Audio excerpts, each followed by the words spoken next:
अन्तरिम सरकारकी प्रधानमन्त्री सुशीला कार्की र गृहमन्त्री ओमप्रकाश अर्याल लगायत संलग्न व्यक्तिहरूले कसरी भदौ 23 र 24 गते जेन्जी आन्दोलन भड्काउने खालका अभिव्यक्ति सहित आन्दोलनको प्रिप्लानिङका बारेमा मेडिकल व्यवसायी दुर्गा परसाईले प्रमाण सहितको भिडियो सोमबार दिउँसो सार्वजनिक गरेपछि गैराती 10 बजेतिर जिल्ला परिसर काठमाडौँ र काठमाडौँ उपत्यका अपराध अनुसन्धान कार्यालयको टोलीले उनलाई पक्राउ गरेको छ। परसाईलाई भक्तपुर स्थित उनकै निवासबाट पक्राउ गरिएको प्रहरीले बताएको छ। प्रहरीका अनुसार सुरक्षा व्यवस्थालाई भड्काउने अभिव्यक्ति दिएपछि गैराती 10 बजेतिर पक्राउ गरिएको हो। जिल्ला प्रहरी कार्यालय भक्तपुर स्रोतले गैराती नै परसाईलाई काठमाडौँ पठाएको जनाएको छ। हिंसा भड्काउने अराजक गतिविधि गर्ने अभिव्यक्ति दिएको आरोपमा उनलाई पक्राउ गरेको बताए पनि उनले अन्तरिम सरकारलाई चुनौती दिँदै सप्रमाण भिडियो सार्वजनिक गरेपछि अन्तरिम सरकारले उनलाई भिडियोकै आधारमा परसाईलाई समाजमा हिंसा भड्काउने लगायत कसुरमा उनलाई पक्राउ गरेको हो।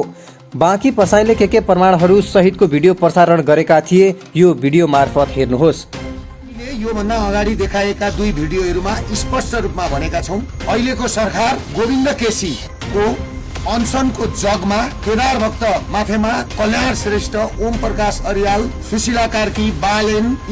ELAYES का युवा समूहदेखि अमेरिकन पोलिटिकल अफ डिफेन्स र US युथ काउन्सिल सम्मका पात्रहरू दलभित्र ट्रेड युनियनका नेता हुँदै प्रहरीहरू र सेनाभित्रका दलाल खोज पत्रकारिताको नाममा आफ्नो देशको सूचना बेच्ने Barbara foundation, CMR Nepal, media manipulation, पत्रकारहरूको झुण्ड, वृहत नागरिक आन्दोलन नामका स्वघोषित प्रबुद्ध समूह र विज्ञ समूहको झुण्ड, महिला अभियान कर्मी, दलित अभियान कर्मी, फ्री तिब्बत मुभमेन्ट, रोहिङ्गा मुसलमान शरणार्थी सम्म जोडिएका पात्र,